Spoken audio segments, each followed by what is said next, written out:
అరుణాం కరుణాతరంగితాక్షీం ధృతపాశాంకుశపుష్పబాణచాపాం అణిమాదిభిరావృతాం మయూఖైః గురురిత్యేవ విభావయే భవానీ.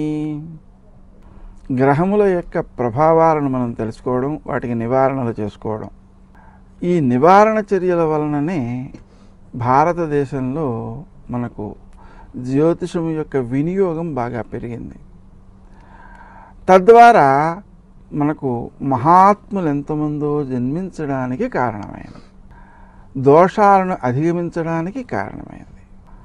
ఆ విధంగా మన నివారణ చర్యలను ఆచరణలో పెట్టి సత్ఫలితాలను పొందిన వారు తమ అనుభవాలను కింద కామెంట్లలో రాస్తే కొత్త వారికి కూడా ఆ పరిహార క్రియలపై ఉండే అభిమానం పెరుగుతుంది, వినియోగించుకోగలుగుతారు.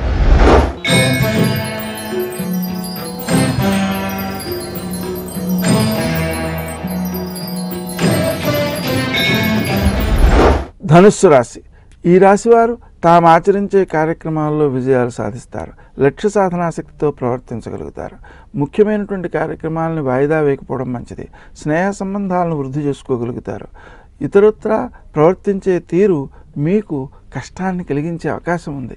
అయినప్పటికీ కూడా ప్రతిరోజు కాస్త చీమలకు నూకలు వేయడం, పక్షులకు గింజలు వేయడం, ఆవులకు గడ్డి వేయడం మొదలైన చర్యల ద్వారా శనిదోషాన్ని అధిగమించి సకాలంలో పనులను పూర్తి చేయగలుగుతారు. మీకు సహకారం బాగుంటుంది. దగ్గర ప్రయాణాలు అధికంగా చేస్తారు. సంతాన వర్గంలోని వారు సాధించే విజయాలు మీకు ఆనందాన్ని ఇచ్చేవిగా ఉంటాయి. వృత్తి స్థానంలో అభివృద్ధి అధికంగా ఉంటుంది. మీ యొక్క కృషి సత్ఫలితాలను ఇస్తుంది. శ్రీ రాజమాతంగే నమః అనే మంత్రాన్ని జపించుకోవడం ద్వారా ఉద్యోగంలో ఉన్నవారు ఉద్యోగంలో అభివృద్ధిని సాధిస్తారు. ఇదే మంత్రాన్ని జపించడం ద్వారా నిరుద్యోగులు ఉద్యోగాన్ని పొందే అవకాశం ఉంది. ఈ విషయాల్ని మనం గుర్తులో పెట్టుకుని ఆ మంత్రాన్ని జపించుకోవడానికి ప్రాధాన్యం ఎక్కువ ఇవ్వాలి. స్నేహ సంబంధాలను కాపాడుకోవడం చాలా అవసరం. ఆ కాపాడుకోవడం సందర్భంలో మీ స్వప్రయోజనాలను కూడా కొన్నిటిని నష్టపోక తప్పదు. ఆరోగ్యపరంగా వృద్ధి కలగడం కోసం క్రీం అచ్యుతానంత గోవింద అనే మంత్రాన్ని జపించడం తప్పనిసరి. ముఖ్యమైనటువంటి కార్యక్రమాలను వాయిదా వేయకుండా సకాలంలో పనులను పూర్తి చేయడం శ్రేయస్కరంగా ఉంటుంది. మీ యొక్క వృత్తి స్థానంలో గౌరవాన్ని పెంపొందించుకోవడానికి తగిన సమయం. అయితే అక్కడ మీ స్వప్రయోజనాల కోసం ఏమాత్రం ప్రాధాన్యం ఇవ్వకుండా ఉండడం వల్ల మాత్రమే ఆ గౌరవాన్ని మీరు పెంపొందించుకోగలుగుతారు. ముఖ్యమైనటువంటి కార్యక్రమాలను వాయిదా వేయకుండా సకాలంలో పనులను పూర్తి చేయడం కోసం శరవణ భవ అనే మంత్రాన్ని జపించడం ద్వారా ఎక్కువ సత్ఫలితాలు సిద్ధిస్తాయి.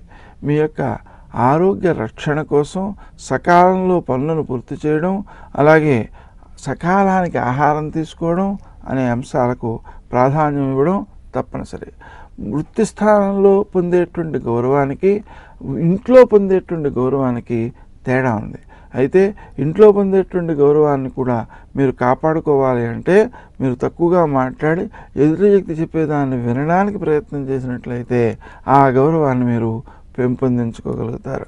స్నేహ సంబంధాలు వృద్ధి చెందుతాయి. అనుకూలమైన వాతావరణంలో మీరు చేసేటువంటి పనులు ఉత్తమ ఫలితాలను ఇచ్చేవిగాను, ఇతరులకు కూడా మేలు చేసేవిగాను ఉంటాయి.